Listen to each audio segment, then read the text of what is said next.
welcome to Dansky on the Rooftops. It is a glorious day. Wait, we got to connect first. Let's get our connection sorted out here. All right, we're almost there. Hold on. I think we're connecting now. Here we go. Okay, here we go. We'll be there in 48 seconds. You know you were born in the 80s if you know what this sounds like. What is this sound? Can you tell me what that sound is? Is that a 5G connection? Is that a 4G? Is that a 2G connection? What is that? I'll tell you what that is.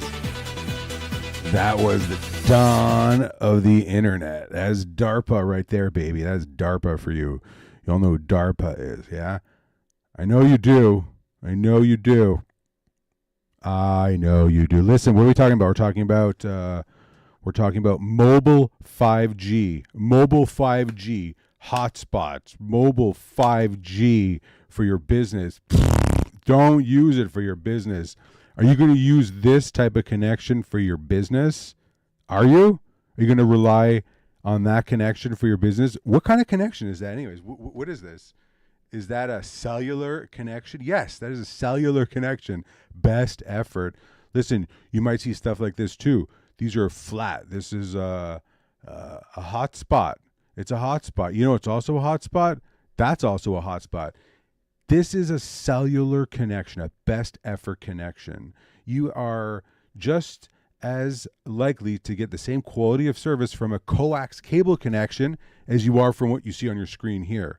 Whether it's this thing, that thing, this thing, or that. All of these have the same thing in common.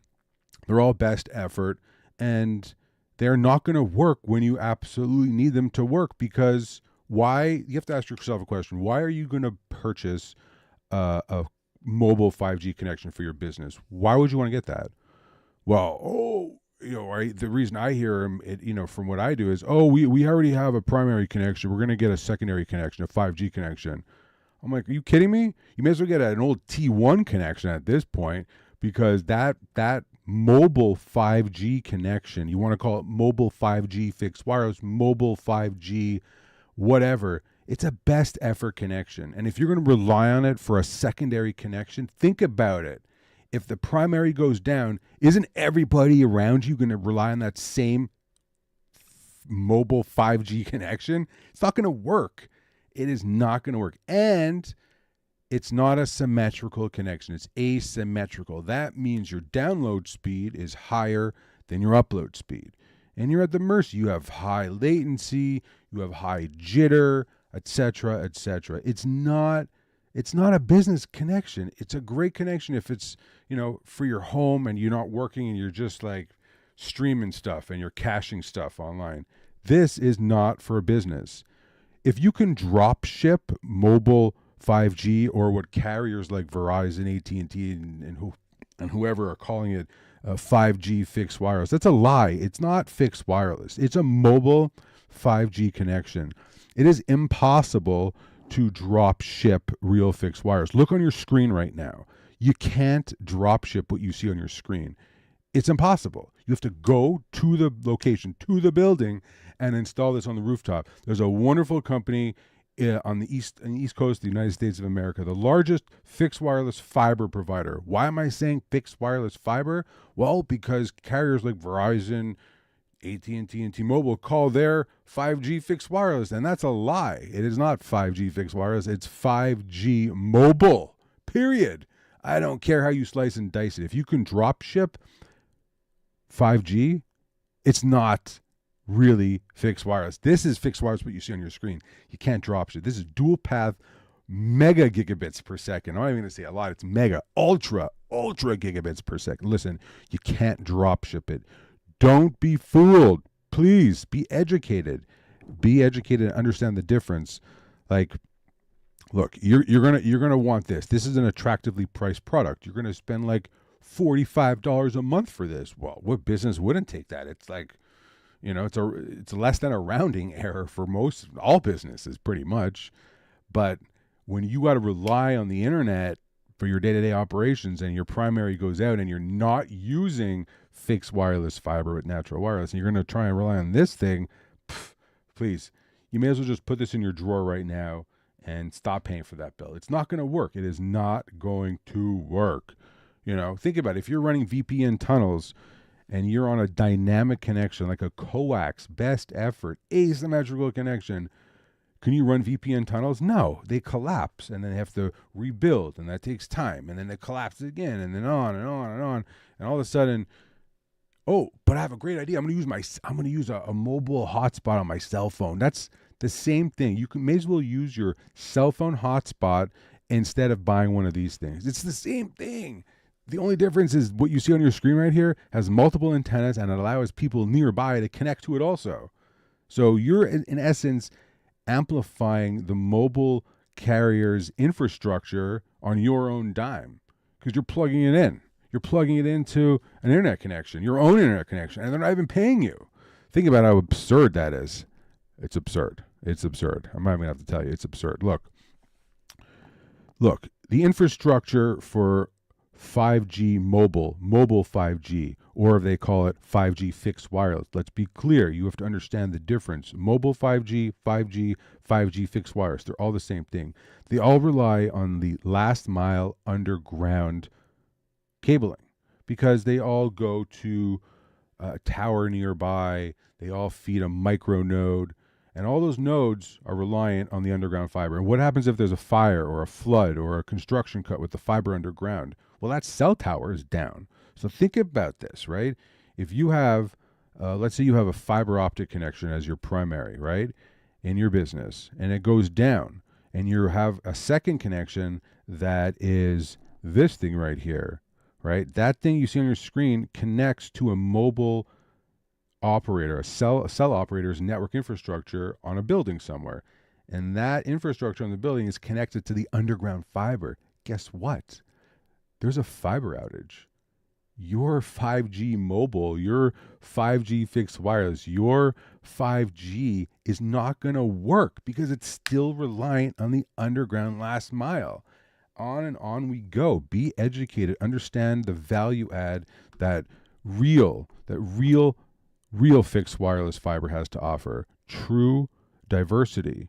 Stuff. This doesn't touch what you see on your screen. This doesn't touch the underground last mile. Of course, companies like Natural Wireless go back to hardened data centers, your traditional big data centers. Of course they do. Everyone goes back to a data center.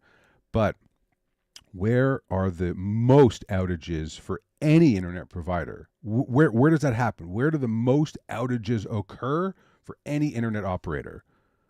It's a rhetorical question. I just said it. The last mile, the last mile, that when you leave the data center to the customer location, that is where the internet goes out the most. Period. End of story. So how do you resolve that? How do you get around that? You get around that by getting a diverse connection, and you get around that by thinking ahead. Hey, there's this great company, 22 years in business. 22 years in business. 22 years business is a long time. Natural Wireless has been doing this for 22 years. Diversity. We have our horse blinders on. Yeah, people call us, hey, white label this, white label that. No, hard no. We have an amazing product. Listen, if you want to have your AI to work, if you want to have your hosted applications, if you want to have your phones, your cloud stuff, your UCaaS, everything is reliant on the internet to work. There was a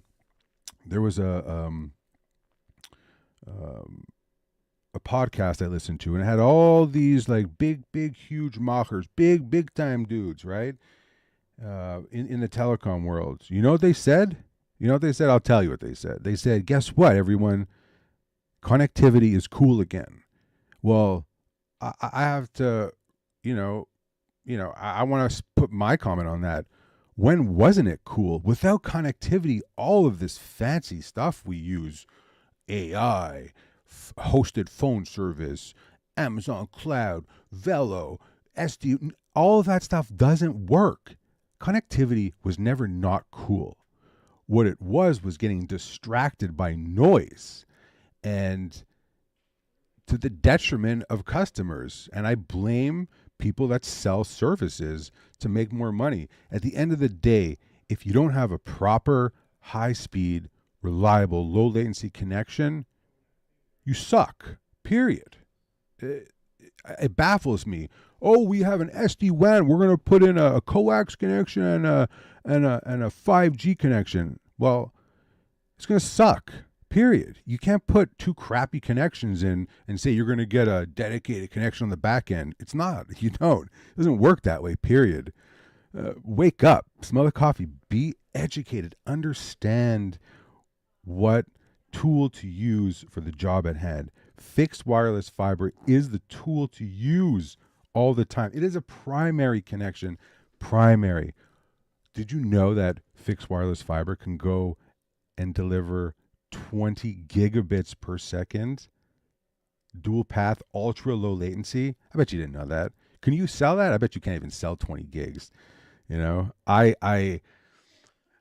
want to give everyone a task. If you can sell a 20 gig connection with me, I will buy you a, what do you call it? A Segway G3 Pro scooter. That thing goes like 50 miles an hour. You sell a 20 gig connection, I will buy you that. Period. Right? Stop selling this junk. Stop selling this stuff to businesses. It's not what the businesses need. You may as well tell them to turn their cell phones on and use their cell phones. Stop selling this stuff to businesses. Sell a proper fixed wireless fiber connection from Natural Wireless. You're going to be the golden child. You're gonna blow your customers' minds away. Oh, how come we haven't used fixed wireless fiber before? Well, you know, make up any excuse. But you know what? Fixed wireless fiber has been around for a lot longer than I've been around this earth for, and I'm 45. So you do the math. Fixed wireless has been around longer than fiber optic, but we're not going to get into that right now. Just remember, fixed wireless fiber is the primary connectivity. And fixed wireless and connectivity in itself was never not cool. And people that say it wasn't cool, it baffles me. And I wonder how those businesses are functioning today if they don't think connectivity is cool. Connectivity is epic. It is the cat's meow. I don't even know if I can swear in here, but it's where it's at. If you don't have connectivity, if you don't have good connectivity, you suck. Call a company that you know can deliver a dual path, ultra low latency connection. No fluff, no muss, no haggling. This is what it is. You need high speed, high reliability for your business operation. There's a wonderful company out there.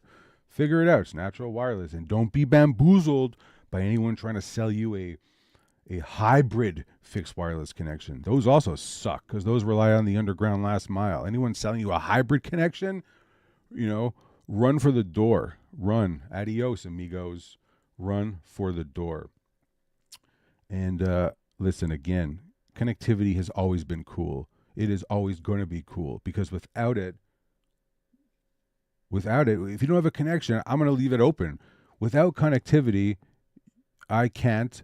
Fill in the blanks. Yeah, exactly. You can't do anything. All right. Connectivity is always cool. And whoever said it wasn't cool and it maybe is cool again, check yourself, please. Please check it. It baffles me that people say that. Really, it does. Look, you know what it's time for? Listen, it's the 3rd, July 3rd. I want to wish everyone happy Independence Day, July 4th. It's going to be epic. Go watch some fireworks. Be safe. Don't do anything silly.